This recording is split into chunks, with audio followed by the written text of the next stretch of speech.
ওলিমা করেন, আমি রাজি আছি, দরকার হয় 5 দিন ধরে খাওয়ান, অসুবিধা নেই। সম্মানিত মা বোনেরা, আপনাদের এই জায়গায় নারী কমিশন হাত দিয়েছে। কত সম্মান আল্লাহ কোরআনে কারিমে নবীজির হাদিসে সূক্ষ্ম সূক্ষ্ম ভাবে আল্লাহ দিয়েছেন। যদি আপনার নিজের সম্মান আপনি বুঝতেন, নিজের এই মর্যাদা ফিরে পাওয়ার জন্য আন্দোলন করতেন। আর ওরা কি কমিশন বানিয়েছে, নারীদের আরো ঠকিয়েছে। ওরা বলে যৌনকর্মী যারা, তাদেরকে শ্রমিকের মর্যাদা দেওয়া লাগবে।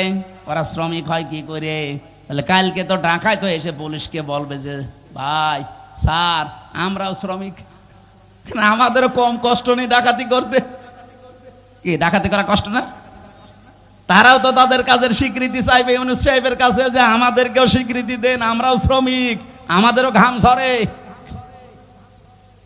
এটা না করে যদি ওনারা, এই যে 1 লক্ষ যৌনকর্মী আছে সারা বাংলাদেশ মিলে, সরকারি জরিপ, এই 1 লক্ষ মানুষকে, ওই মানুষগুলো সরকারি ভাবে যারা টাকা বিভিন্ন জায়গায় ব্যাংকে পড়ে থাকে, ছাতা পড়ে যায়, কেউ জানে না, ওই টাকাগুলো নিয়ে নেন। জাকাতের মাধ্যমে হোক, এককালীন দানের মাধ্যমে, জোর করেই নেন, দরকার টাকা পড়ে থাকবে কেন? কাইলা ইয়াকুনা দৌলাতাম বাইনাল আগনিয়াই মিনকুম, আল্লাহ বলেন আমি চাই না এক জায়গায় অর্থ সম্পদ টাকা পয়সা জমা হয়ে থাক, এটা ছড়িয়ে যাক, এটা কাজে লাগুক।